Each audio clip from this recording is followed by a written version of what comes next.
Nah, ini tadi kita langsung contohin, kamu langsung implementasi mau ini jurnal yang ada di prodi kalian nih. Dia Sinta 5. Ini tadi saya mulai dari awalnya kayak gini. Ini tampilan jurnal PAI-nya. Tadi sudah di awal saya udah buka. Nah, ini menu-menu yang ada di jurnal. Masing-masing jurnal itu tampilannya berbeda-beda. Nah, ya ini sampai sini. Terus ini fokus. Nah, tadi saya bilang, kamu sebelum mau menulis itu, jurnalnya mau di mana, kamu lihat dulu fokus dan skopnya apa. Ini kalau di jurnal PHI kita, dia temanya bisa banyak. Skopnya dia Islamic Education Science mulai dari sini sampai sini. Itu bisa masuk semuanya. Nah, di sini setelah kalian sudah memutuskan, nah baru kita kebuka ke new template-nya, template jurnalnya. Dari mana didapatnya? Dari yang ini tadi, kamu klik jurnal template. Nah, keluar tadi new tab-nya ini. Nah, baru kita telusuri. Di sini dia ngasih tahu ini logo-logo semuanya. Ini jangan kamu ganti-ganti. Ini nanti pengelola jurnal yang merubahnya. Nah, ini judul artikelnya. Kamu ikutin judul artikel maksimal 12 kata dengan huruf kapital di awal kata aja. Berarti setiap awal katanya itu hurufnya besar. Kecuali kata penghubung. Kata penghubung itu kan kamu tahu ya, dan atau di itu pakai kata kecil. Ditulis dengan huruf Cambria dan font size-nya 12-nya. Rata kiri. Berarti ditulis rata kiri nih. Bukan rata kanan kiri. Nah, kamu ikutin jangan berubah. Jadi nama penulis pertama, nama penulis kedua, kalau kamu ada, karena kamu kan ini untuk skripsi di buku di SK-nya kemarin nama pertamanya kalian, nama keduanya dosen. Karena dosennya cuma satu, berarti cuma nama sama dosen aja. Afiliasi pertama itu kan nama kalian. Kamu dari mana? Dari UHAMKA, berarti Universitas Muhammadiyah Profesor Dr. Hamka. Afiliasi kedua mana? Afiliasi kedua ini maksudnya nama keduanya dari mana dia kampusnya.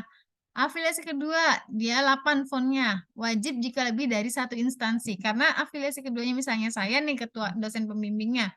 Jadi nggak usah kamu tulis.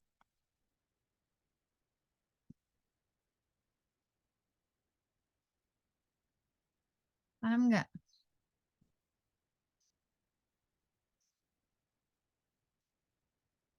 Ibu izin bertanya, Bu. Paham dah? Lu telepon Tadi lagi yang aja. Boleh ngajar. Kenapa? Ibu yang gak wajib, Bu. Hah? Kalau jika lebih dari satu instansi. Kan kita sama ya, Bu. Hmm. Berarti yang afiliasi kedua nggak usah ya, Bu? Iya, tadi saya udah bilang. Oh ya, Bu. Hmm. Putus-putus masalah di saya, Bu. Oke. Nah, ini email korespondennya kamu. Authornya siapa? Ini penulis pertama, emailnya apa? Wajib ditulis. Nah, ini nomor HP WA-nya supaya nanti bisa dikontak. Misalnya ada kendala apa dari pengelola jurnal, misalnya ini kayaknya bisa diterbitin. Biasanya kalau pengelola jurnal ini dia akan hubungin. Misalnya ini kalau kalian nggak ada respon di WA di email misalnya, dia nanti akan memberikan respon lewat WA, makanya perlu. Nah, di sini ini abstraknya yang tadi saya udah jelasin, kalian ikutin. Ini dia mintanya dua bahasa, bahasa Indonesia dan bahasa Inggris. Dia mencakup penjelasan tujuan, metode, dan hasil penelitian. Abstrak itu secara singkat dan jelas dengan menggunakan font Cambria. Ini jangan kamu rubah-rubah. Abstrak terdiri dari 150 sampai 250 kata yang ditulis dalam satu alinea. Jadi jangan dibikin beberapa alinea. Ingat, abstrak itu cuma satu alinea doang. Ikutin aturannya.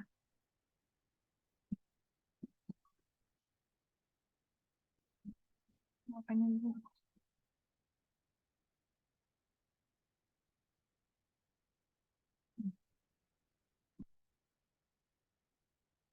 Nah, di sini terus keywords-nya Pada akhir di bagian abstrak disertakan dengan keyword. Nah, keywordnya ditaruhnya di sini. Kalau deskripsikan di bawah ya, ini dia jurnalnya, dia mintanya di sini. Jadi kamu jangan rubah-rubah, ikutin di sini. Berarti kata kunci pertamanya apa? Rubah, tulis di sini. Kalau ada 5 berarti tulis lagi, enter bawahnya terus sampai 5. Karena dia cuma sampai 3 sampai 5 keyword. Ya. Dan disusun berurutan menurut abjad. Misalnya di sini keywordnya itu kurikulum. Terus metode. Nah, antara K dan M itu kan ya. Abjad itu maksudnya apa? Duluin huruf yang paling awal. Nah, ini dia ngasih tahu pendahuluan. Pendahuluan, ini masih teknis penulisannya nih. Kata pendahuluan menggunakan huruf Cambria. 10 fontnya. Kapital, dicetak tebal. Rata kiri. Naskah nih, maksudnya dia dicetak tebal yang ini nih. Naskah diketik menggunakan program Microsoft Word dengan ukuran A4. Ini dia udah ngasih tahu nih. Margin kiri dan kanan nih, kamu ikutin, jangan dirubah-rubah. Body paragraf menggunakan tipe Cambria 10 dan dibuat single kolom. Jumlah halaman minimal tuh. 5 halaman aja kamu sudah bisa publish. Maksimal cuma 12. Dan termaksud semua bagian naskah. Nah, Bu, kalau saya 15 halaman bisa nggak? Ini karena dia sudah menentukan maksimal 12 halaman. Ya udah, berarti sampai situ. Paham nggak nih? Jadi kamu ikutin ketentuan masing-masing jurnal. Halo? Iya, Bu, paham, Bu. Nah, ya. Terus, di sini ada 12 halaman termasuk naskah. Udah include abstrak di dalamnya. Ada abstrak, pendahuluan, materi, dan metode hasil pembahasan serta ucapan dan sampai referensi. Itu 12 halaman. Ya. Nah, ini dia ngasih tahu masih teknis penulisannya nih. Bu, Iya. tadi yang 5 halaman. Kenapa?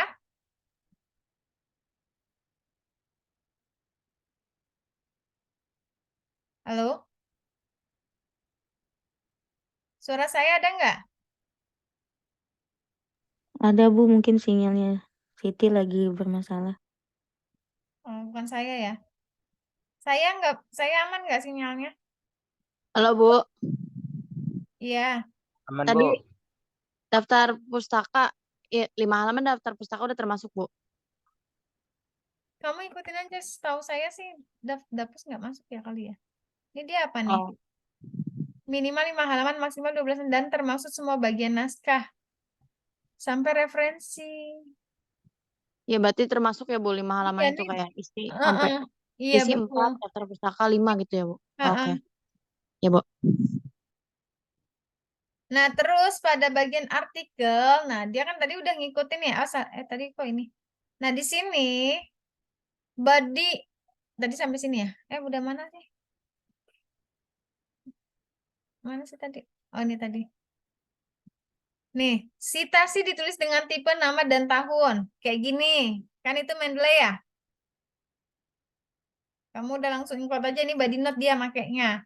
Jika lebih dari 2 pengarang ditulis sama pengarang mengikuti et al. Nih misalnya kayak gini nih. Penulisan si tadi diselenggarakan menggunakan EndNote, Zotero sama Mendeley. Pada bagian pendahuluan, nah dia ngasih tahu nih isian pendahuluan. Pada bagian pendahuluan artikel ilmiah berisi tentang paparan latar belakang masalah. Kamu ungkapin, kemarin kan masalah itu apa yang kemarin saya bilang.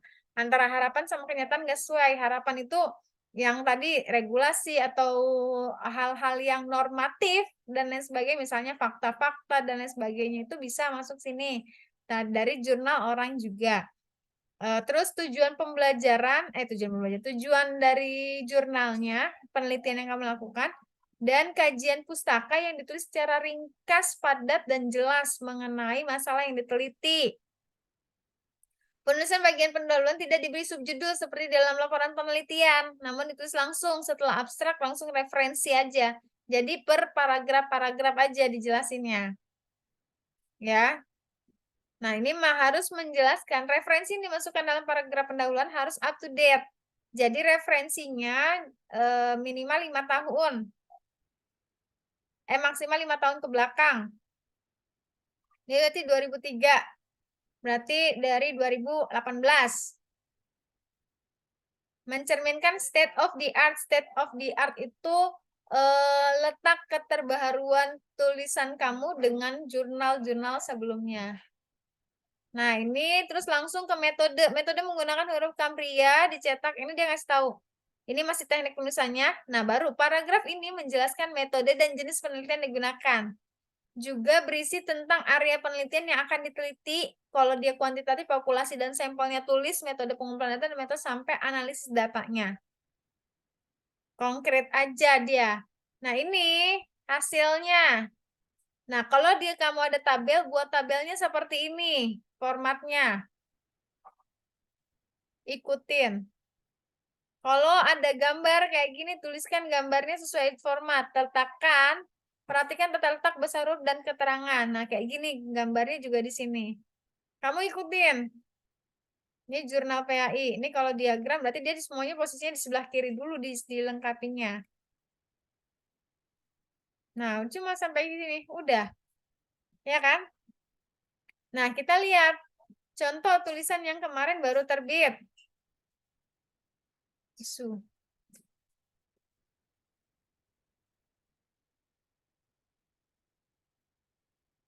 Nih, dia baru terbit nih. Tuh, November. Dia terbitnya bulan Mei sama November. Nah, ini implementasi pembelajaran dan berbasis problem prompting di SMP. Ini tuh penulisnya.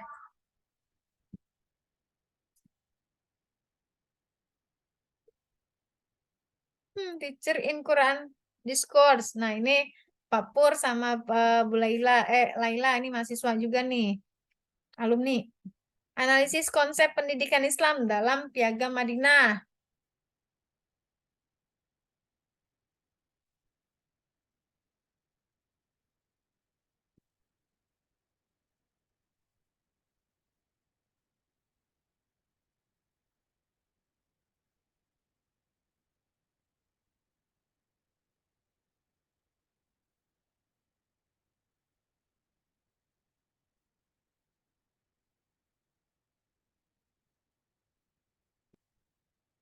Nah, kita buka biar kamu ada gambaran. Buka satu-satu biar kamu paham. Nah, ini saya nih, sama ini anak yang saya bimbing. Waktu ini angkatan tahun 2017. Mixed Method of Learning in School. Nah, ini karena kita mau akreditasi jurnal juga ada akreditasi, mau naik ke Sinta 3, makanya di dalam tulisan itu ada yang harus berbahasa Inggris. Nah, ini dirubah. Tulisan yang di sini malah pakai bahasa Inggris. Nah, ini buka dulu ya. Kita buka ya. Ini saya, jangan yang ini deh. Yang punya Pak Pur aja. Malah punya kita yang bahasa Inggris. Dodong. Ya udah, yang ini aja nih. Implementasi yang ini nih. Kita buka. Salah saya. Aturan PDF-nya. Nah, kita buka PDF-nya. Nah, dia ngasih tahu nih, karena implementasi berarti kamu menjelaskan implementasi. Ini dari UIN nih, orangnya penulisnya dari sini yang tadi korespondensi. Ini paham kan? Jadi ngikutin tulisannya ini nih. Tuh, dia dari sini. Nah, dia kata kuncinya implementasi PAI dan BP, Integrative Programming Prompting. Nah, ini dia ngasih tahu. Studi ini mengkaji, karena tujuan, ingat. Berarti dia membahas tujuan. Studi ini mengkaji tentang implementasi pembelajaran PAI dan budi pekerti integratif berbasis probing prompting katanya. Nah, tadi isinya tujuan, terus latar belakang masalahnya gitu kan ya. Dia permasalahannya adalah tantangan pendidikan sekarang membuat pembelajaran yang menyenangkan dan nah, dia ngasih tahu ini permasalahannya. Nah, dari permasalahan tersebut muncul pertanyaan, rumusan masalah. Bagaimana perencanaan pembelajaran, bagaimana pelaksanaan, dan bagaimana ini. Nah, terus penelitian ini merupakan penelitian lapangan, field research, observasi dan wawancara. Nih metodenya. dia langsung konkret. Ini kamu jangan langsung ke abstrak sih kalau kata saya. Kalau kamu mau buat, kamu buatnya ke pendahuluan dulu aja. Nanti setelah pendahuluan baru kamu bisa langsung ke abstrak. Nah, di sini pendahuluannya nih kan jelas nih. Pendidikan PAI, karena kamu langsung konkret. Jangan pendidikan adalah kalau deskripsi itu saya udah jumut banget. Pasti di awal anak-anak pasti pendidikan adalah pendidikan apa? Langsung fokus karena dia membahas tentang pembelajaran PAI dan budi pekerti. Makanya dia di awal juga udah langsung fokus dia. PAI. Dia jelasin PAI. PAI itu apa sih? Tapi bukan pengertian. Ingat, pendahuluan itu bukan pengertian. Pengertian itu adanya di bab 2.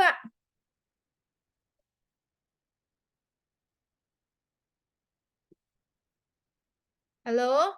Ini saya ngomong tapi didengarin nggak sih? Iya, Ibu, Dengar, Bu. dengar, Bu. Dengar, Bu. Iya, Ibu. Nah, di sini dia ngasih tahu nih.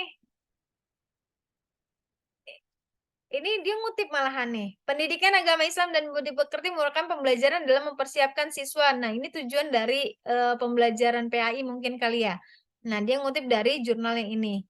Permasalahan yang dijumpai dalam pembelajaran PAI dan BP diantaranya kurangnya pemahaman siswa terhadap pembelajaran PAI.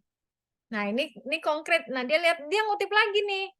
Kan kemarin yang saya bilang masalah, Kak, makanya bisa memunculkan identifikasi masalah. Identifikasi masalah itu diperoleh dari mana? Dari jurnal-jurnal orang. Tapi yang mau dia sejalan dengan yang mau kamu angkat gitu, paham nggak? Paham, paham, Bu. Paham. Bu, insya Allah. Nah, misalnya kamu tadi mau ngangkat yang tadi tuh siapa? Karena yang WA saya mulu si Alpi, si Badrina. Bu, saya ngajar make word wall misalnya, ya udah pembelajaran misalnya kamu pembelajaran PAI kalau di madrasah apa ya, dia mata pelajaran apa saya nggak tahu nih, belum tahu. Nah, ini langsung nih dia tujuan dari mata pelajaran itu apa. Nah, kaitkan dengan teknologi karena dia mau bahasnya tentang word wall. Misalnya permasalahan yang dijumpai misalnya banyak pembelajaran PAI itu guru yang mengajarnya masih minim dalam penggunaan media misalnya dan lain sebagainya, itu kamu munculkan di situ. Nah, ini kan kalau dia kan ini karena kurangnya pemahaman siswa, jangan judgement. Jadi kamu harus bisa bedakan, jangan asumsi Bu gitu misalnya. Bu, karena saya melihat di magang saya masalahnya kayak gini Bu. Enggak, kemarin kan saya bilang harus ada data. Gitu kan, saya bilang kamu bisa data dari guru BK atau dari jurnal orang yang memang itu selaras dengan jurnal kamu.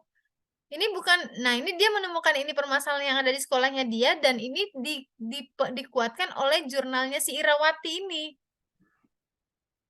Paham nggak maksud saya? Halo? Iya, Bu. Nah, lihat nih, dalam satu paragraf dia ngutipnya 3. Bagusnya yang kayak gini, malahan kalau bisa bikin paragraf ada berapa ada berapa kalimat, kalau kamu ngutip semua itu malah makin ada 4 malah. 1, 2, 3, 4. Tapi sejalan. Dia jangan mutus-putus nih maksudnya kata-kata yang disambung-sambungin yang gitu maksudnya. Nah, ini kan permasalahannya nih. Nah, untuk mengatasi masalah, dia memunculkan peran seorang guru, jadi harus mampu menguasai lingkungan dan karakteristiknya. Di mana pembelajaran itu harus integrasi antara mata pelajaran dengan lingkungan siswa. Kan sejalan kan ya? Pembelajaran yang menggembirakan sangat penting untuk menarik minat belajar dalam menyerap dan menginterpretasikan pelajaran. Pembelajaran PI dan ini dapat menjawab. Nah, ini dia memberikan solusinya dia. Karena dia mau mengangkat masalah yang mau diangkat. Paham? Halo? Ya, Ibu. Ini tidur apa saya lagi ngedongengin apa gini? Enggak, Bu, ya, Bu. Yang Siap, merhatiin. Bu. Lanjut, Bu, lanjut.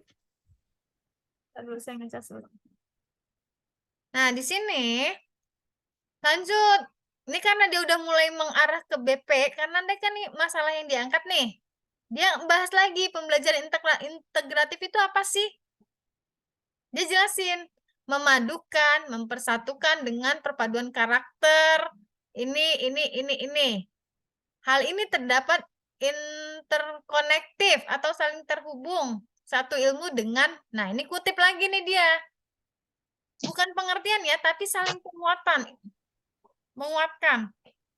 Tuntutan Bu. perkembangan zaman menantang lembaga pendidikan menciptakan insan yang tidak hanya mencakap ilmu pengetahuan, tapi dengan iman dan takwa. Karena integrasi, dia kan mengangkat integrasi nih.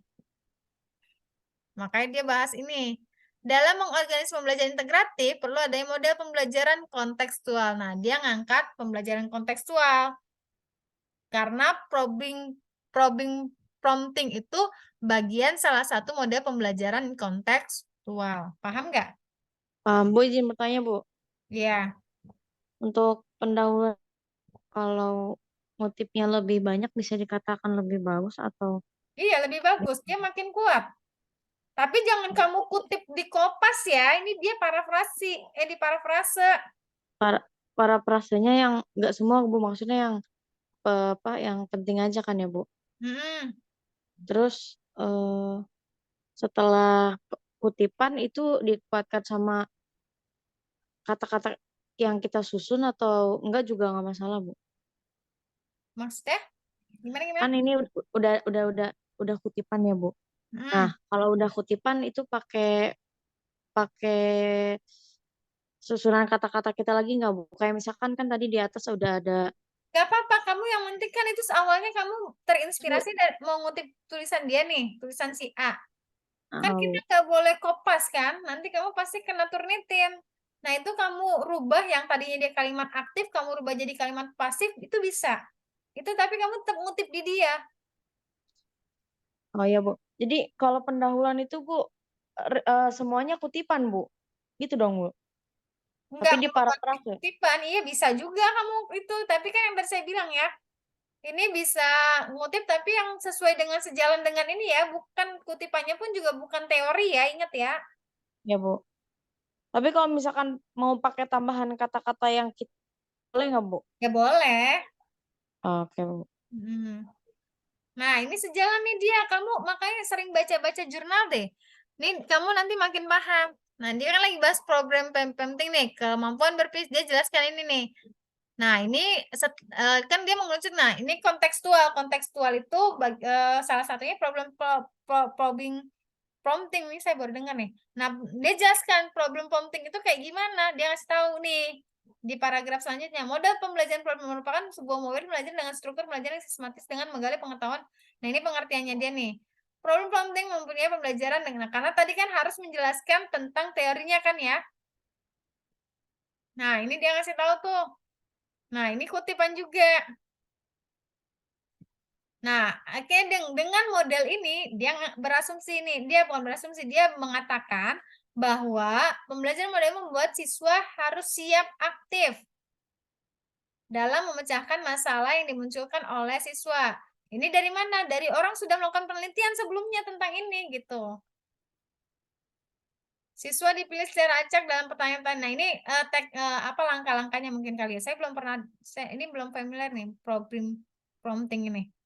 Ada rasa keterlibatan. Nah, ini kamu benar. Ini akhirnya langkah-langkahnya nih dia. Menurut Huda, langkah-langkahnya kayak gini. Nah, di balik pembelajaran aktif menyelam pada belajar problem ini kelebihan dan kekurangan. Oh, ini kutipan juga nih dia.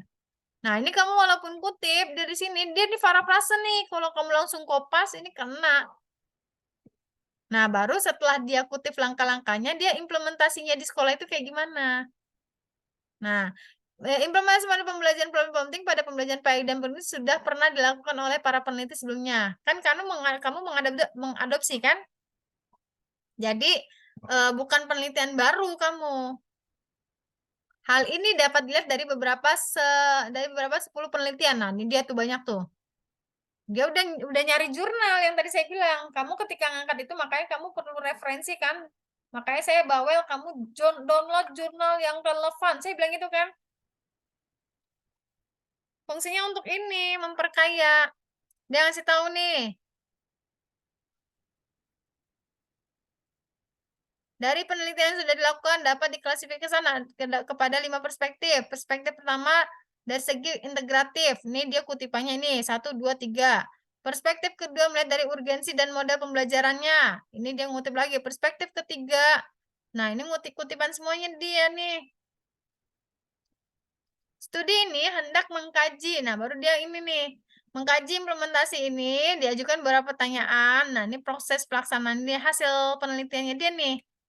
Gimana dia memberikan pertanyaannya kayak gini? Hasilnya seperti apa? Studi tentang pembelajaran interaktif ini penting dilakukan karena nah ini relevan dan ini menjawab pertanyaan yang dia angkat. Terus metodenya. Kalau ini karena dia implementasi pasti kualitatif. SMPN tempatnya nih menjadi tempat penelitian dan dilakukan mengimplementasikan ini. Penulis menjadi instrumen utama. Kenapa? Karena kualitatif. Dia kan jadi participant observation kan? Halo, ini saya lagi ngedongengin apa gimana sih? Iya, Bu. Perhatiin Bu. Oh iya nih. Nah ini nih. Kenapa kamu harus bisa membedakan kualitatif sama kuantitatif di Medlit itu? Kalau dia kualitatif, dia pasti participant observation. Jadi instrumen utama dia dalam penelitian. Karena dia terjun langsung. Terlibat langsung dia dalam proses pembelajaran ini. Guru siswa menjadi subjeknya. Berarti penelitiannya dia ngelihat juga tuh di dalam. Untuk melakukan pengumpulan data, dia kasih tahu tuh. Nah, datanya dia diperoleh dari mana? Dia melakukan observasi, wawancara. Wawancaranya langsung sebutin. Wawancaranya ke siapa? Ke guru PAI dan BP. Selanjutnya diminta respon sama siswa berarti. Berarti sumber penelitian dia, subjek penelitiannya dia tuh guru PAI, guru PP sama siswa. Sebagai subjek pelaksanaan ini. Kemudian data dianalisis. Nah, ini dia menggunakan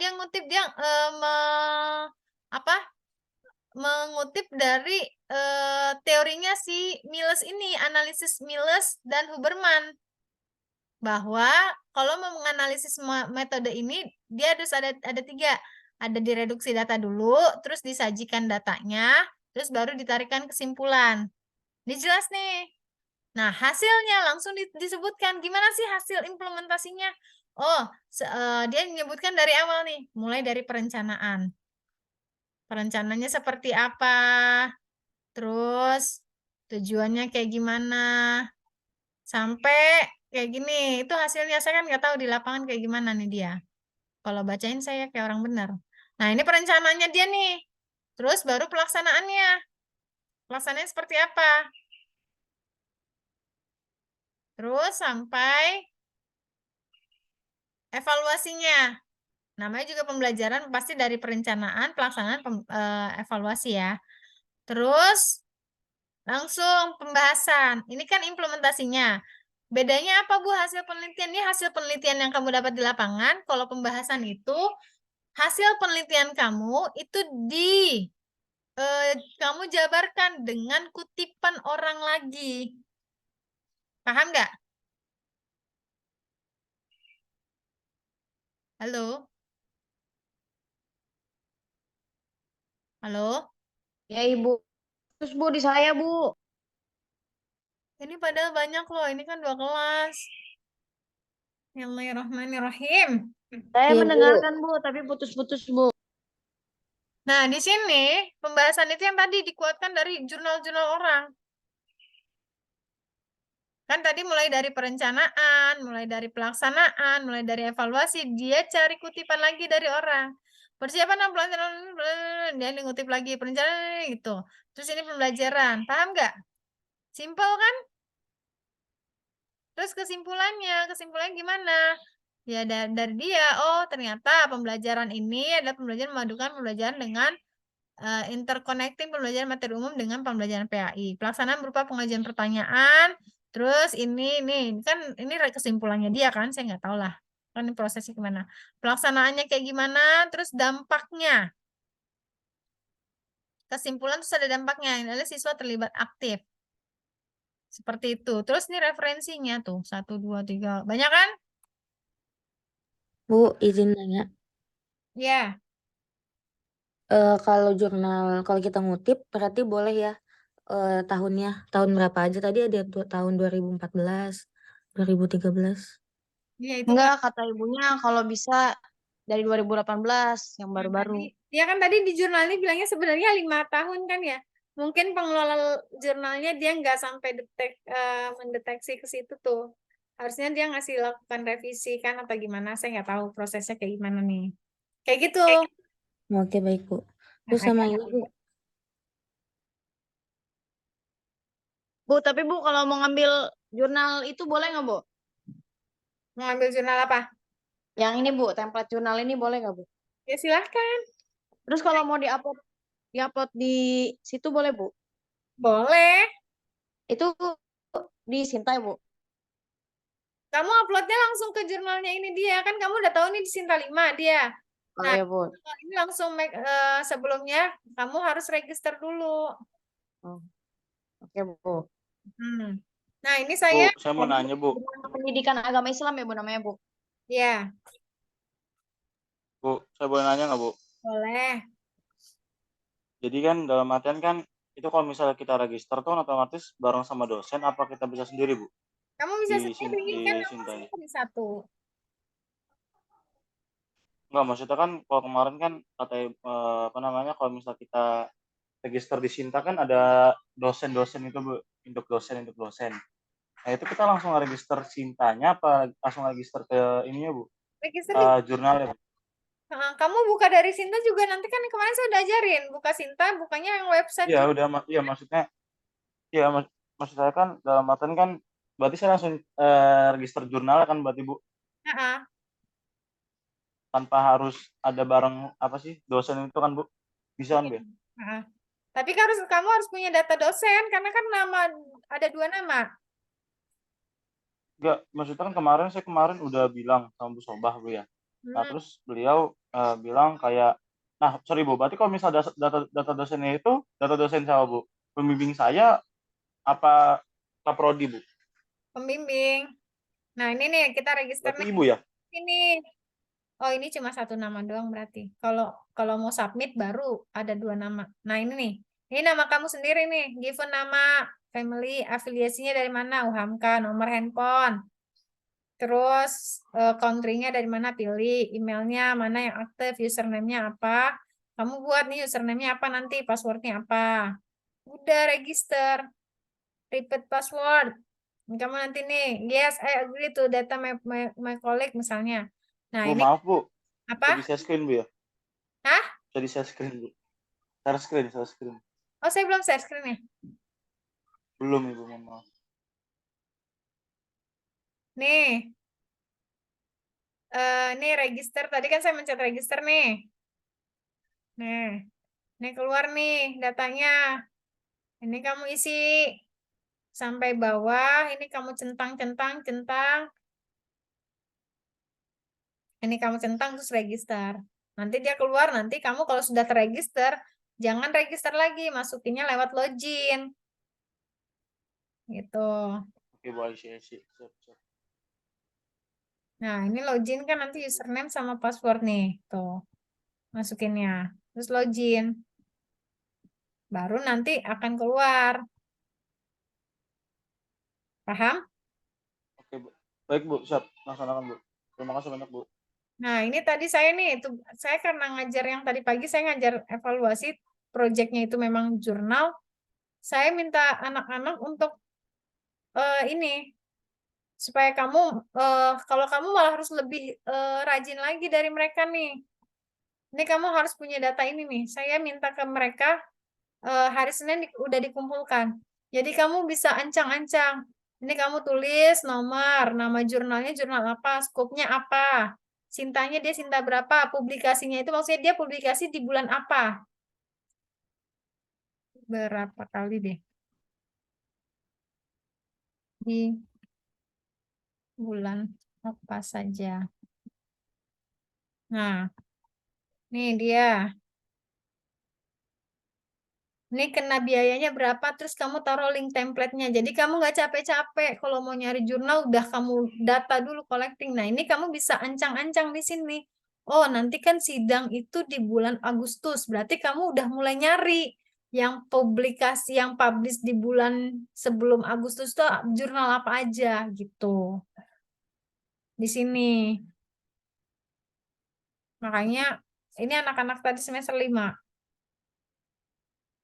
Kamu udah harus ini nih.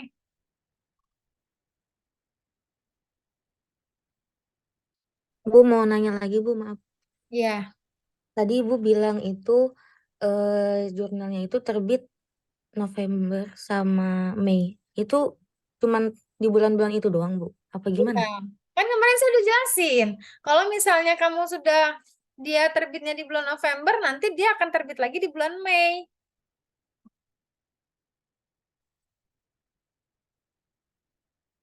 Terus gimana, Bu?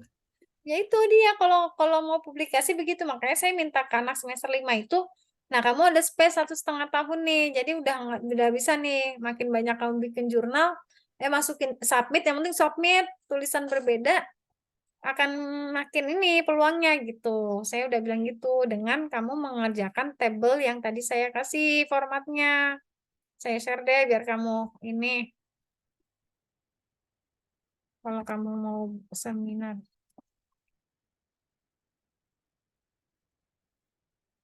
Kamu ngerjain juga. Kamu tuh harus gesit loh. Ini udah lama, udah mau ini. Ini kalau kamu mau jurnal ya. Saya nggak tahu juga kalau seminar proposal nanti kalau ngambil jurnal yang diseminarkan yang mana gitu loh. Kayak Itu Bu, apa namanya, yang dijelaskan itu ya nggak beda jauh Bu. Jadi teman-teman yang skripsi, sempronya skripsi. Terus kalau misalnya yang jurnal nanti ini Bu, apa namanya, dijelasin progres sampai mana gitu Bu, terkait dengan jurnalnya sendiri Bu. Itu gitu. syukur-syukur udah LOA gitu Bu. Nah, kalau udah LOA berarti Itu yang kamu saya udah pahami nggak kemarin pas Bu. deskripsi udah anteng-anteng wae gitu. Iya udah enak gitu. Nah, udah gitu, itu yang kamu kerjakan. Itu tadi udah satu tuh teknisnya tuh, kamu udah langsung udah kebayang lah setidaknya kamu mau nulis kalau pendahuluan isinya kayak gitu. Ada yang mau ditanyakan nggak? Sebenarnya Bu, sebenarnya kalau misalnya jurnal sendiri itu kan yang penting kita memahami template jurnal yang kita tuju kan Bu ya. Ah, Terus tinggal kita perhatiin